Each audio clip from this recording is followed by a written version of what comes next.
अच्छा, तो हमने जो है वेवगाइड स्टडी कर रहे हैं, जो है उसमें हमने कहा है कि दो मोड जो है उसमें प्रोपोगेट कर सकते हैं, एक ट्रांसवर्स मैग्नेटिक मोड और एक transverse electric mode. Transverse magnetic mode को अभी तक हमने देखा है, जो अब हम इस लेक्चर में ट्रांसवर्स इलेक्ट्रिक मोड जो है उसको देखेंगे और फिर इन दोनों रिजल्ट को हम कंबाइन करके देखते हैं कि एक्चुअल हो क्या रहा है वेवगाइड में। अच्छा, ट्रांसवर्स इलेक्ट्रिक का मतलब क्या है? ट्रांसवर्स इलेक्ट्रिक का ये मतलब है कि अगेन आपका ये वेवगाइड एक्स वाई आपका क्रॉस सेक्शन प्लेन है, और जो जी डायरेक्शन है, जो डायरेक्शन ऑफ प्रोपगेशन जो है अलॉन्ग, ये आपके पास जी है, और हमारी वेव जो प्रोपगेट करिए हम कह रहे हैं जो इस डायरेक्शन में वेव प्रोपगेट करिए अलॉन्ग सी, जो ट्रैवलिंग वेव है। ट्रांसवर्स इलेक्ट्रिक मीन कि इस डायरेक्शन में, डायरेक्शन ऑफ प्रोपगेशन में जो है आपका जी कंपोनेंट नहीं है, सिर्फ एक्स और वाई कंपोनेंट। इसका मतलब है कि आपके इलेक्ट्रिक फील्ड का सिर्फ एक्स और वाई कंपोनेंट होगा, वो ट्रांसवर्स है डायरेक्शन ऑफ प्रोपगेशन के। लेकिन एच जी जो है वो कोई आपके पास एग्जिस्ट कर सकता है, H G direction of propagation में एग्जिस्ट कर रहा है। ये हम इस मोड को स्टडी कर रहे हैं। अच्छा, उसके लिए क्या करेंगे हम, हेल्महोल्ट्ज वेव इक्वेशन जो है अगेन जो है अब मैग्नेटिक फील्ड एच जी के लिए बनाएंगे, जो है ठीक है। एच जी पहले पिछली दफा हमने ई जी के लिए की था, सेम प्रोसीजर है जो है, तो उसी तरह हम जो है ये हेल्महोल्ट्ज वेव इक्वेशन जो है मैक्सवेल का इक्वेशन जो है उससे बना सकते हैं। अच्छा, subject to boundary condition, boundary condition अभी भी हमारी वही है जो है कि हमारे जो ये वाल है जो है, ये जो है वो पी सी वाल है जो है, ठीक है, ये पी सी है जो है, पी सी पे जो है या मेटल पे जो है tangential component of electric field तो क्या होता है, जीरो होता है। क्या कोई इन जनरल इंट्यूटिवली मुझे बता सकता है कि मैग्नेटिक फील्ड का टेंजेंशियल कंपोनेंट वो पीसी पे क्या होता है?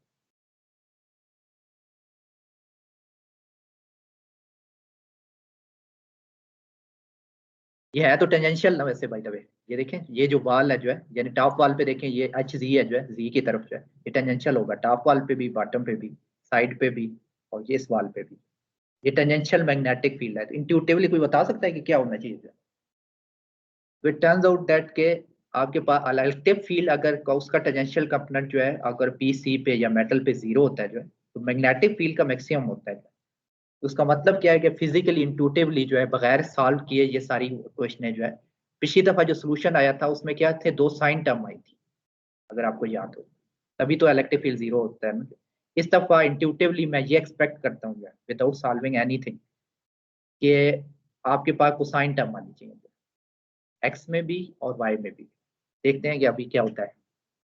अच्छा, तो इस अंडरस्टैंडिंग के साथ जो है हम मूव करते हैं, जो अगेन जो है हम गाइडेड वेव अजम्पशन जो है यूज करेंगे, जो है कि आपके पास H G is in general a function of X Y G, लेकिन जी जो डिपेंडेंस है वो हमें पता है कि वो ट्रेवलिंग वेव है जो है, तो वो हमें, और एच जी जो है जो एक्स वाई डिपेंडेंस है वो अननोन है जो है। बेसिकली ये ट्रेवलिंग वेव रिप्रेजेंट करेगी, ये कोई स्टैंडिंग वेव सोल्यूशन है, इसमें ये हम इंटरेस्टेड है। तो अगेन जो है आप जैसे पहले किया था तकरीबन वही स्टेप है जो है, मैं क्विकली जो है मूव फॉरवर्ड करूंगा जो है। तो आप इस जो ये ग्रेडियंट ऑपरेटर है उसको एक्सपेंड कर लें जो है। अगेन ये जो टर्म है आपके पास जो है, क्योंकि हमारे जी डायरेक्शन में एक्सपोनेंशियल माइनस के जी है जो, ये आपकी जो डेरिवेटिव है पार्शियल जी का वो माइनस के है, और पार्शियल स्केयर और पार्शियल जी स्केयर एच सी वो गैमा स्केयर के इक्विवेलेंट है। तो इसकी जगह आप ये गैमा स्केयर रिप्लेस कर देंगे। उसके बाद जो है ये के स्केयर और गैमा स्केयर को आप के सी स्केयर कह दें, कट ऑफ वेव नंबर जो है।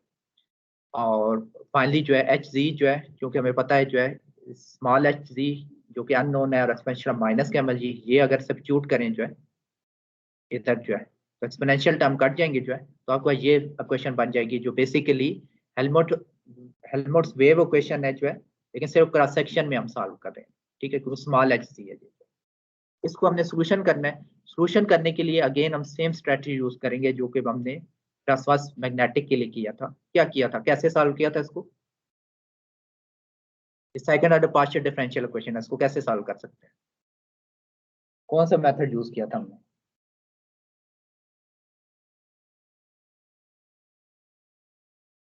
Separation of variables.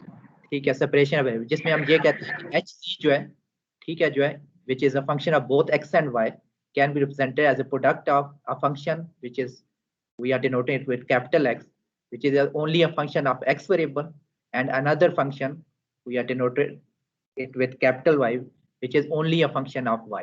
ठीक है, ये जो था small s c is a function X and Y, दोनों का, लेकिन ये सिर्फ इंडिविजुअल फंक्शन है एक्स और वाई के। तो आगे जो है इसको सब्स्टिट्यूट कर दें बैक इस क्वेश्चन में जो है, तो आपके पास जो है और एक्स वाई से डिवाइड करेंगे तो ये क्वेश्चन बनेगी जैसे हमने पिछली दफा किया। अगेन जो है यहाँ से ये आपके लिए बेसिकली दो क्वेश्चन इसको बना लें, X double prime divide by X equal to minus K X square, ये एक क्वेश्चन बनेगी जो ये जो है इक्वल टू कांस्टेंट, और सेकंड क्वेश्चन जो है ये बन जाएगी जो दिस माइनस साइन से मल्टीप्लाई आउट पे ये क्वेश्चन होगा। इन क्वेश्चन को हमने सॉल्व करना है सब्जेक्ट टू बाउंड्री कंडीशन। अच्छा, अब इसमें इंटरेस्टिंग चीज जो है जो समझने की है जो है, अभी तक के स्टेप तो मोर लेस सेम ही थे जो है कि हमें जो है हम एच जी पे जो है हमने उसके लिए सॉल्व कर रहे हैं जो है, जो कि फंक्शन ऑफ एक्स वाई। हमें जो बाउंड्री कंडीशन है वो तो इलेक्ट्रिक फील्ड में केवल है।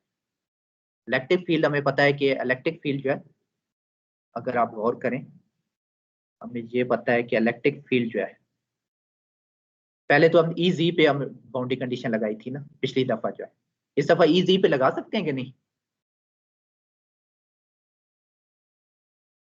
इस केस में ट्रांसवर्स इलेक्ट्रिक में जो लगा सकते हैं कि नहीं?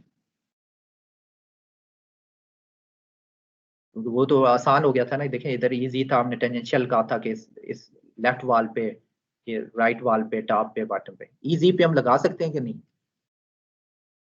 ट्रांसवर्स इलेक्ट्रिक का मतलब क्या जो है, क्या हो रहा है? अच्छा, उसका मतलब ही ये तो easy है। इजी तो जीरो है, ये मतलब ही चॉइस तो नहीं है, लेकिन उसमें इसका मतलब है कि हमारे पास एक्स और वाई कंपोनेंट है, उस पर हमें अगर सोचें जो है कंपोनेंट किस तरफ होगा इलेक्ट्रिक फील्ड का एक्स कंपोनेंट इस डायरेक्शन में होना चाहिए। ये कब टेंजेंशियल है जो है, निचली वाली वॉल पे जो है, ये बॉटम वॉल जो है और टॉप वॉल पे जो है। तो बॉटम वॉल को अगर मैंने आपको, आप मुझे बता सकते हैं कहाँ लोकेटेड है जो है, ये वॉल किस जगह है जो है? अलॉन्ग वाई होगी ना जो है, तो y इज इक्वल टू 0 पे जो है बॉटम वाला जो है, और y is equal to b जो है, ये जो है आपकी टॉप वाला जो है। ये हम x कंपोनेंट पे फिर हम ये दो टेंजेंशियल पे कंडीशन लगाई हुई है हमने, और y जो है अगर आप y पे देखें जो है, y कंपोनेंट किस तरफ होगा जो है, जैसे इस डायरेक्शन में होगा जो है y कंपोनेंट पे, ये ई वाई जो है वो टेंजेंशियल कहाँ पे है जो है, इस वाल पे जो है, और दूसरा जो है ये जो है ये वाल जो है। अच्छा, तो ये वाल कब बनेगी जो है, ये wall located at X is equal to 0 जो है, और ये वाल लोकेटेड है at X is equal to A पे जो है। अगर आपको याद हो तो एक वेरिएबल यानी अगर कोऑर्डिनेट सिस्टम में अगर आपको याद हो, जब एक वेरिएबल कांस्टेंट होता है जो है, क्या बनती है आपके पास, उसका क्या मतलब होता है जो प्लेन, उसका मतलब होता है प्लेन। जब दो वेरिएबल कांस्टेंट हो और एक चेंज हो रहा है सिर्फ जो है, ठीक है, तो फिर वो लाइन रिप्रेजेंट करती है। और अगर तीनों आपके कांस्टेंट हो जाए थ्री डायमेंशनल कोऑर्डिनेट सिस्टम में, वो एक पॉइंट को रिप्रेजेंट करता है। तो इसका मतलब है कि एक्स जो सिंगल वेरिएबल कांस्टेंट मैं कर रहा हूँ, तो बेसिकली मैं एक प्लेन को रिप्रेजेंट कर रहा हूँ। वाई और जी वेरी हो सकते हैं ना इसमें, that's why I am calling that कि ये जो है आपके पास एक पूरी प्लेन है। ये वो फंडामेंटल मैथमेटिक्स से हम देख रहे हैं। अच्छा, तो एक्स और वाई पे ये इलेक्ट्रिक फील्ड पे तो चले हमें पता लग गया कि अच्छा टेंजेंशियल कंपोनेंट 0 होने चाहिए। हमारे पास तो मैग्नेटिक फील्ड है जो है, हम इसको उस पे अप्लाई कर सकते हैं जो है डायरेक्टली जो है, बाजार लगता है कि नहीं कर सकते जो। तो उसको समहाउ रिलेट करना पड़ेगा, इन कंपोनेंट को, इन बाउंड्री कंडीशन को हमें रिलेट करना है कि मैग्नेटिक फील्ड के एच जी कंपोनेंट से ये कैसे रिलेटेड है, तभी हम इस पे अप्लाई कर सकेंगे जो। अच्छा, उस रिलेशन को देखने के लिए जो है, अगर आप ट्रांसवर्स लॉन्गिट्यूडिनल रिलेशन को देखें जो है वापस जो, ये रिलेशन मैंने यहाँ पे लिखी है जो, हम ये कह रहे हैं कि हमारे पास जो है जो ट्रांसवर्स इलेक्ट्रिक था उसमें क्या था कि ई जी जो है वो 0 था और H G is not equal to 0। ठीक है, दिस ट्रांसफर इलेक्ट्रिक की फंडामेंटल डेफिनेशन थी। तो यहाँ पे जो है इसका मतलब है कि ई जी, ये दो टर्म तो मैं 0 कर सकता हूँ यहाँ पे, ठीक है, यूजिंग दिस फंडामेंटल डेफिनेशन। अच्छा, अब हम ये भी कह रहे हैं जो है कि ये दो क्वेश्चन अब यूजफुल हैं जो है, हम यानी ई एक्स और ई वाई को जो है रिलेट करना चाह रहे थे एच जी से जो है, तो यहाँ देखें यहाँ से रिलेट हो सकते हैं जो है, ठीक है, ये क्वेश्चन जो है एक्स और एच जी को रिलेट कर रही है, और ये ई वाई और एच जी को रिलेट कर रही है। हम ये कह रहे हैं कि जब ई एक्स 0 होगा, हम ये कह रहे हैं ना, ये बाउंड्री कंडीशन हमें ये बता रही है जो है, ई एक्स जब 0 होता है जो है, तो पार्शियल और पार्शियल वाई एच जी जो है वो जीरो होता है, और जब ई वाई जीरो होता है जो है तो उसका मतलब ये होता है कि पार्शियल और पार्शियल एच जी या पार्शियल एक्स जीरो होता है। ये एक हमारे पास हमने इनडायरेक्ट या इम्प्लिसिट आपके पास जो है बाउंड्री कंडीशन आ गई। ये क्वेश्चन जो है ये बाउंड्री कंडीशन ज्यादा यूजफुल है, हम ये डायरेक्टली अप्लाई कर सकते हैं जो है। ये जो आपके पास ये कि पार्शियल और पार्शियल एच जी को हमने जीरो करना है, आप एक दफा एक्स के साथ डेरिवेटिव लेके और एक दफा वाई डेरिवेटिव लेके हमने जीरो करना है, एक वाई जीरो और बी पे और एक्स जीरो और ए पे। इन बाउंड्री कंडीशन को हम आप अप्लाई कर सकते हैं डायरेक्टली यहाँ पे।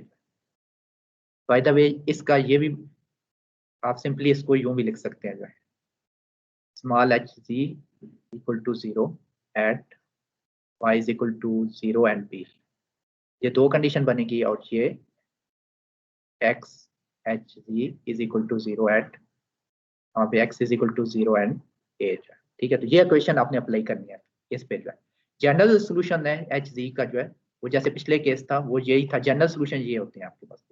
एक्स जो है अगेन साइन और कोसाइन का लीनियर कॉम्बिनेशन है और वाई जो है साइन और कोसाइन का लीनियर कॉम्बिनेशन है। ये बेसिकली इसका सोल्यूशन है जो है, इनका सोल्यूशन है जो है। ये जो क्वेश्चन है, ये जो दो क्वेश्चन है आपके पास second order ordinary differential equation का सोल्यूशन है। अच्छा, तो अब जो है आपने बाउंड्री कंडीशन लगा के जो है ये ए बी सी और डी निकालने हैं। ठीक है, आप करेंगे क्या जो है इसको पहले डिफरेंशिएट कर लें जो है, जैसे एच यानी ये जो है एच जी को आपको पता है कि एक्स और वाई है जो है। ठीक है, इसकी जगह एक्स और वाई सब्स्टिट्यूट कर लें यहाँ पे ना, एक्स और वाई की जगह एच जी की जगह ये आप एक्स और वाई सब्स्टिट्यूट कर लें जो है। और एक्स और वाई हैं क्या जो है, ये पूरी चीजें हैं भाई। अच्छा, उसको डिफरेंशिएट करना है अपने वाई को जो है और फिर जीरो करना है जो है। ये आप जब करेंगे और बाउंड्री कंडीशन अप्लाई करेंगे जो है यहाँ पे जो है ये चार बाउंड्री कंडीशन है। ये आपके पास एक वाई जीरो पे आपने अप्लाई करनी है और वी पे, एक्स जीरो पे और एक्स ए पे। ये आपकी बुक में हुआ है जो है। तो फाइनल जो रिजल्ट है जो है ये आता है जो है। ये आज मैं चाहूंगा कि एज ए होमवर्क जो है आप इसको ड्राइव करें जो है, ये बाउंड्री कंडीशन अप्लाई करें जो है और एच जी निकालें और ये आपके पास फाइनल सोल्यूशन है जो है। अगेन देखें जो है वो जो एक्सपेक्टेशन थी कि जो शुरू में मैं कह रहा था कि टेंजेंशियल का अपना इलेक्ट्रिक फील्ड अगर जीरो है जो है, टेंजेंशियल का अपना मैग्नेटिक फील्ड जो है जो कि एच जी था जो है, हम कह रहे थे ना कि एच जी जो है ये अगर जी डायरेक्शन है और ये एच जी इस तरफ है जो है आपके पास जी के अलाम जो है, ये आप हम कह रहे थे टेंजेंशियल है जो है चारों वाल्स पे। तो मैग्नेटिक फील्ड हमेशा मैक्सिमम, इलेक्ट्रिक फील्ड अगर टेंजेंशियल वाल्स पे हो यानी पीसी वाल पे जीरो होता है, लेकिन मैग्नेटिक जो फील्ड होता है वो अगर टेंजेंशियल हो पीसी पे तो वो मैक्सिमम होता है। दैट्स वाई यहाँ पे कुछ साइन टर्म्स आएंगे, ये स्टैंडिंग वेव रिप्रेजेंट कर रही है सोल्यूशन जो है। तो जनरल सोल्यूशन यहाँ पे अगेन लिखा हुआ जो है आपके पास जो है कैपिटल एच सी जो है जो कि स्मॉल एच जी जो कि हमने सोल्यूशन निकाला है उसको हमने मल्टीप्लाई कर देना है जो है exponential of minus J beta G से। तो ये देखें कि जी डायरेक्शन में हमारे पास ट्रैवलिंग वेव है जो है, और जो आपके पास एक्स और वाई डायरेक्शन है जो है वहां पे जो है दो स्टैंडिंग वेव बन रही है। अच्छा, और बीटा जो है अगेन मैंने बीच के मैथ आप उसी तरीके से देख सकते हैं जो है बीटा की जो है सेम एक्सप्रेशन बनती है जो, और कट ऑफ फ्रिक्वेंसी की भी सेम एक्सप्रेशन बनती है जो कि ट्रांसवर्स मैग्नेटिक के केस में थी। तो ये जो है फार्मूला सेम है जो है आपके इस केस में जो। अच्छा, तो यहाँ पे हम ये कह रहे हैं कि ट्रांसवर्स इलेक्ट्रिक मोड जो है अगेन जो है अगर आप गौर करें जो है वो एम और एम पे डिपेंड कर रहा है जो है। ठीक है, हर एक कट ऑफ फ्रिक्वेंसी जो है और बीटा भी इवन जो है वो एम और एन पे डिपेंडेंट है जो है। अच्छा, यहाँ पे एक उन्होंने ये लिखा हुआ है कि एम की वैल्यू उन्होंने इस दफा जीरो से ली हुई है, तो उसकी एक रीजन, लेकिन साथ ये भी कंडीशन लगाई हुई है कि जीरो जीरो ना ले, यानी इसका मतलब ये है कि वन जीरो ले लें, जीरो वन ले लें, लेकिन जीरो जीरो ना ले लें। क्या, तो पहले क्वेश्चन ये है कि जीरो जीरो ले इसलिए रहे हैं कि आपके पास ये कोसाइन टर्म थी इस दफा है, पिछली दफा साइन टर्म थी ना इसलिए हम जीरो जीरो नहीं ले रहे थे। अच्छा, लेकिन जीरो जीरो फिर क्यों नहीं ले रहे जो, तो बता सकता है जो, यानी जीरो जीरो अगर इसमें सब्स्टिट्यूट करें भी तो ट्रिवियल सॉल्यूशन तो नहीं बनता, क्या बनता है एक कांस्टेंट बनेगा ना, ये बन जाएगा जो। तो कांस्टेंट का क्या इशू है जो है, क्यों ना जीरो लें फिर जो है? उसकी रीजन ये है कि जब आप जीरो जीरो जो है वो एक वैलिड सॉल्यूशन नहीं है जो है, क्योंकि ट्रांसवर्स लॉन्गिट्यूडिनल रिलेशन को देखें ना अगर आप जो है, अगर आप कहें कि ये टर्म जो है सिर्फ एक कांस्टेंट निकलती है। तो कांस्टेंट को जब इसमें सब्स्टिट्यूट करें ना जो है, इससे तो कुछ नहीं पता लग रहा, ये लगता है जो है इसको ओरिजिनल जो ट्रांसवर्स लॉन्गिट्यूडिनल रिलेशन है उस पे जाना पड़ेगा। अच्छा किधर है वो जो है, ये कौन सी स्लाइड पे 25 पे थे हम जो है, ओरिजिनल जो आपके पास ये रिलेशन थी जो है। अच्छा इसको, इसमें अगर आप गौर करें जो है, हम कौन सी सोल्यूशन की बात कर रहे हैं, ट्रांसवर्स इलेक्ट्रिक की बात कर रहे हैं जो, उसमें हम कह रहे हैं कि एच ये टर्म तो उसमें वैसे ही जीरो हो जानी है ट्रांसवर्स इलेक्ट्रिक में। ठीक है, ट्रांसवर्स इलेक्ट्रिक में का क्योंकि मतलब ये था कि ई जी जो है जीरो है जो है, और एच सी नॉट जीरो है। तो हमने सिर्फ इनको देखना है, इन चारों को जो। अच्छा तो हम कह रहे हैं कि एच सी जो है, जब आप जीरो जीरो सोल्यूशन लेते हैं जो है इंडेक्स में, एक कांस्टेंट बन जाता था एम एन, जो कि एक कांस्टेंट है।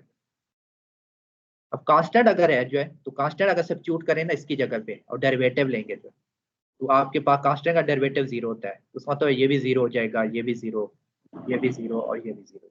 ये अगेन ट्रिवियल सोल्यूशन बन जाता है। ये फिर इसका मतलब है कि जीरो जीरो इंडेक्स जो है फॉर दिस रीजन जो है, क्योंकि सारे बाकी सोल्यूशन ट्रिवियल सोल्यूशन बनते हैं, तो इसलिए हम नहीं ले सकते जो, इसलिए जो है हाँ वन जीरो हम ले सकते हैं, कोई एक वन ले लें और एक जीरो ले लें, तो वो जो है उसमें चूंकि कांस्टेंट नहीं बनता जो, उसको हम देख लेते हैं जो।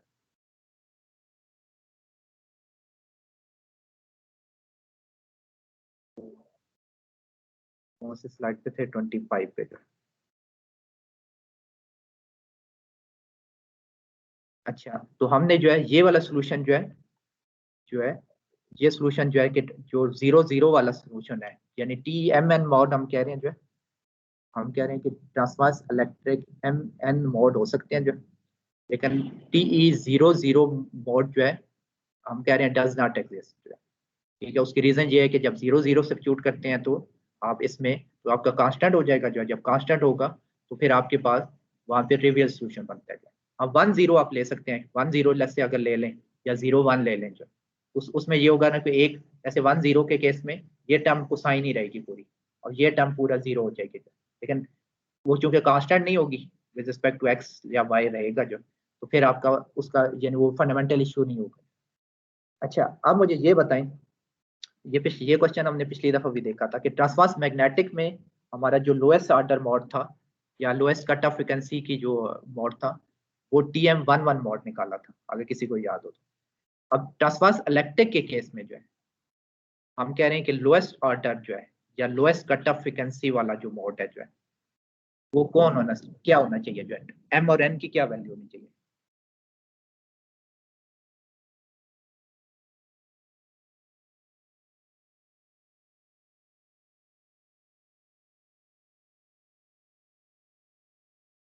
क्या चॉइसेस क्या है हमारे पास जो है, जीरो जीरो तो हमने डिस्कार्ड कर दिया ना जो है, फिर और चॉइसेस क्या हो सकती है जो है, एक चॉइस है वन जीरो की, लेट्स से हम कहते हैं ट्रांसवर्स इलेक्ट्रिक वन जीरो की, दूसरी चॉइस है ट्रांसवर्स इलेक्ट्रिक जीरो वन की जो, ये दो ही चॉइसेस है मेरे ख्याल में जो, तो टू जीरो तो फिर आपका ज्यादा बढ़ेगा। अच्छा अब क्वेश्चन ये किसकी कट ऑफ फ्रीक्वेंसी ज्यादा होगी और किसकी कम होगी, तो लेट्स से अगर एफ सी वन जीरो करेंगे, ठीक है, इस एक्सप्रेशन में डालते हैं, इसमें एम की जगह मैं वन डाल रहा हूँ और इसकी जगह जीरो डाल रहा हूँ, तो ये तो पूरी चीज जीरो हो जाएगी। तो मेरे पास क्या आ जाएगा जो है, u बाई टू ए आ जाएगा। और दूसरे केस में एफ सी अगर मैं जीरो वन डालता हूँ जो है, उसकी कट ऑफ फ्रीक्वेंसी निकालता हूँ, ये तो इस केस में जीरो वन जब मैं निकालूंगा तो ये जीरो कर देता हूँ और इसको वन कर देता हूँ, तो इसका मतलब है कि ये टर्म खत्म हो जाएगी और ये बन जाएगा u बाई टू बी बन जाएगा। अच्छा टिपिकल वेव गाइड देखें, यहाँ पे बना हुआ भी है उसका सेक्शन जो है, ए जो हमेशा ग्रेटर होता है बी से, बी छोटा होती है डायमेंशन। इस अगर ये मैं आपको बताऊं कि ए बड़ा है जो बी से, जो बी छोटा है ए से, तो अब मुझे बताएं कट ऑफ फ्रीक्वेंसी किसकी ज्यादा होगी और किसकी कम होगी। हम कह रहे हैं कि ए बिगर है जो है, तो इसका मतलब है कि इसकी कट ऑफ फ्रीक्वेंसी जो है, क्योंकि ए हम कह रहे हैं ना बिगर है जो है, तो इसकी कट ऑफ फ्रीक्वेंसी कम होगी, बी अगर स्मॉलर है तो इसकी कट ऑफ फ्रीक्वेंसी जो है यानी लार्जर होगी। तो हम अगर कह रहे हैं कि लोएस्ट ऑर्डर या लोएस्ट कट ऑफ फ्रीक्वेंसी किस मोड की होती है, वो फिर कौन सा होना चाहिए जो है, वन जीरो होना चाहिए। एफ सी वन जीरो जो है या टी वन जीरो मोड जो है, वो हम कहते हैं कि जो है वो जो है, अगर इस क्वेश्चन का आंसर ये है कि T10 लोएस्ट ऑर्डर जो है टीई मॉड है जो है। अच्छा, तो वंस आप एच जी कंपोनेंट आपको पता लग जाते हैं जो है, तो आप ट्रांसवर्स लॉन्गिट्यूडिनल रिलेशन की मदद से जो है बाकी एच एक्स, एच वाई, ई एक्स और ई वाई फाइंड कर सकते हैं। टिपिकल जो प्लॉट है जो है और उसकी फिजिकल रिप्रेजेंटेशन क्या है जो है, या उसका मीनिंग क्या है जो है, वो जरा देख लेते हैं। अगेन एम जो है रिप्रेजेंट कर रहा है जो है सेम चीज जो पिछले केस में थी, number of half cycle variation along x direction, और एन रिप्रेजेंट कर रहा है number of half cycle variation along y या पी डायरेक्शन। ये अगर ए डायमेंशन है मेरी जो है, ठीक है। तो T10 जो है ये electric field by the way plot हुआ है। तो इलेक्ट्रिक फील्ड देखें जो है आपके पास T10 में जो है इलेक्ट्रिक फील्ड इस तरह करके बन रहा है। आपका इलेक्ट्रिक फील्ड यानी सेंटर पे मैक्सिमम है जो है, और इलेक्ट्रिक फील्ड जो है यहाँ पे 0 है और यहाँ पे 0 है इलेक्ट्रिक फील्ड। तो T20 का अगर आपसे लेट्स से ये गिवन हो आपको जो है T10 का आपको दे दिया जाए इलेक्ट्रिक फील्ड, और आपसे कहा जाए T20 का आप इलेक्ट्रिक फील्ड का सेक्शन में बनाए मॉड का जो ये T20 मॉड है। मॉड का मतलब याद रखें फील्ड कॉन्फ़िगरेशन होती है। T10 मॉड अगर आपको गिवन हो इलेक्ट्रिक फील्ड और आपसे कहा जाए T20 मॉड बताएं, तो फिर आप उसको यानी प्लॉट करना है। तो बेसिकली आप अगर गौर करें जो है, तो बेसिकली आपने जैसे इसमें दो हाफ साइकिल वेरिएशन है जो है, ठीक है जी, ये है आपके पास जो है। तो इसमें एक हाफ साइकिल वेरिएशन थी जो है, और इसमें जो है दो हाफ साइकिल वेरिएशन है।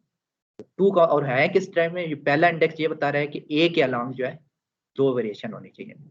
और जीरो का क्या मतलब है जो है, जीरो क्या बता रहा है जो है यहाँ पे कि इसके अलांग जो है कोई वेरिएशन नहीं है जो है। तो वो देखें कोई वाकई कोई वेरिएशन नहीं है जो, देखें मैं इसका मैग्नीट्यूड जो है आपके पास जो है हर वेक्टर का मैग्नीट्यूड जो है सेम है जो है, इसमें जीरो वेरिएशन है। लेकिन इसमें देखें जो है सेंटर पे मैक्सिमम और फिर आपके पास इधर मिनिमम्स है सेंटर है, तो एक वेरिएशन आप बन रही है। ए डायमेंशन में एक वेरिएशन और इसमें कोई वेरिएशन नहीं है जो है, इसलिए जीरो इंडेक्स है।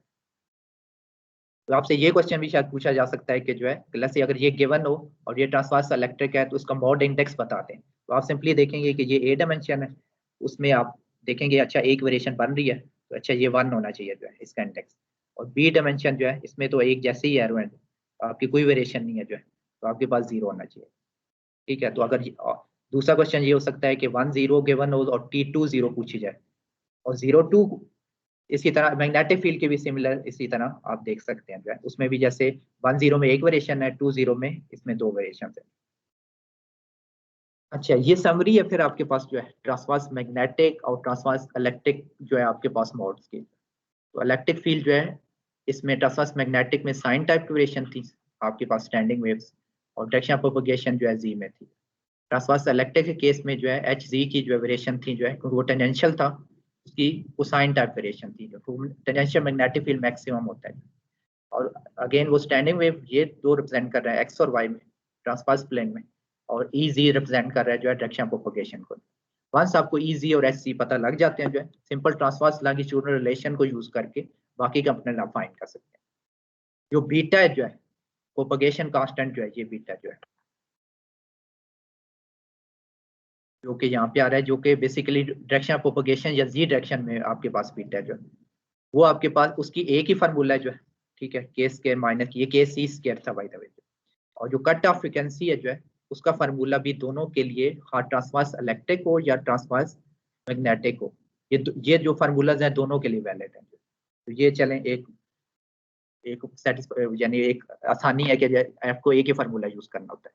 लेकिन ये देखें कि मोड जो है डिपेंडिंग ऑन मोड है क्या जो है, यानी एम और एन की वैल्यू क्या है जो है, आपके पास जो है cut off different cut off frequencies होंगी। और वो अंडरस्टैंडिंग आपको पता होनी चाहिए कि ट्रांसवर्स मैग्नेटिक के केस में जो है लोएस्ट ऑर्डर मोड जो है यानी 1 से शुरू करना है जो है उसमें, और उसकी रीजन भी है क्योंकि 0 0 करके ये ट्रिवियल सॉल्यूशन बनता है। और फॉर ट्रांसवर्स इलेक्ट्रिक में जो है आपके पास जो है आप 0 से स्टार्ट कर सकते हैं, लेकिन दोनों इंडेक्स 0 नहीं होने चाहिए जो है। आपके पास TE10 और TE20 तो यानी 0 1 की पॉसिबिलिटी है, इसी तरह T20 हो सकता है जो है, और T02 हो सकता है जो है, ये मोड हो सकते हैं जो है। लेकिन ये नहीं हो सकता कि आप T00 हो जाए। और इसमें अगर आप मैं आपसे कहूँ कि ट्रांसवर्स मैग्नेटिक जो है जैसे 10 हो सकता है, तो ऑब्वियसली नहीं हो सकता इसमें, क्योंकि इसमें जीरो की प्रोविजन ही नहीं है। तो ये चीजें आपने थोड़ी सी इसमें देखनी है। अच्छा, हमने कहा डोमिनेंट मोड की बात कर लेते हैं जो है कि डोमिनेंट मोड क्या चीज होती है जो है। अच्छा, dominant mode is the one with the lowest cut off frequency. ऐसा मोड जो है जिसकी सबसे कम कट ऑफ फ्रीक्वेंसी होगी। हम वेव गाइड है जो है, लेट्स हम अज्यूम करते हैं कि बी डायमेंशन जो है लेस देन ए है या ए बड़ी है, जो कि टिपिकल केस होता है। तो ये हम कह रहे थे कट ऑफ फ्रीक्वेंसी की जनरल एक्सप्रेशन है जो कि वैलिड है बोथ पार्ट टीएम के लिए भी और टीई के लिए भी। अच्छा, और अगर आप रिकॉल करें, हमने कहा था कि लोएस्ट ऑर्डर टीएम मॉड जो होता है TM11 होता है, और लोएस्ट ऑर्डर टीई मॉड जो है T10 होता है। ठीक है, TM10 is the lowest order TM mode and T10 जो है is the lowest order TE mode. अब मुझे ये बताएं, इन दोनों में से यानी TM11 में से और TM10 में से अगर एक ही एक्सप्रेशन है जो है, किसकी कट ऑफ फ्रीक्वेंसी कम होगी? 10 की कि 11 की जो है?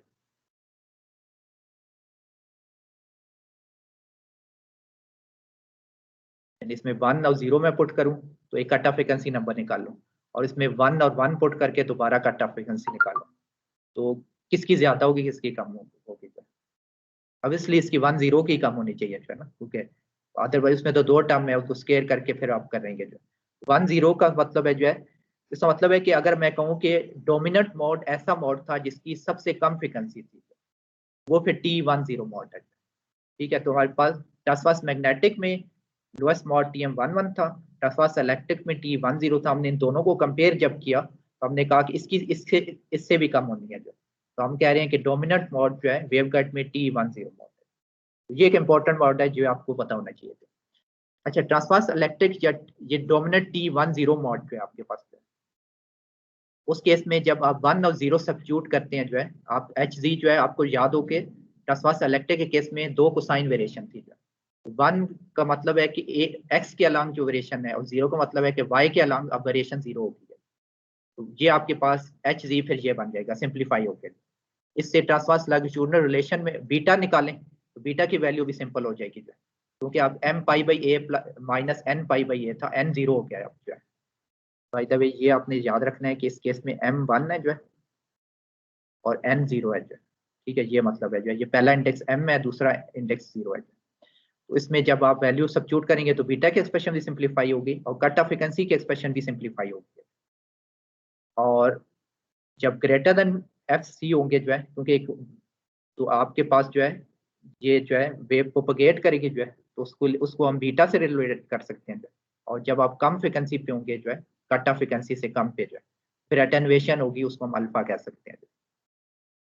अच्छा, तो एक क्वेश्चन यहाँ पे किया जा सकता है जो है कि हमने कहा कि डोमिनेंट मोड तो हमें पता है कि वो T10 मोड है जो है, तो next highest cut off frequency क्या होगी?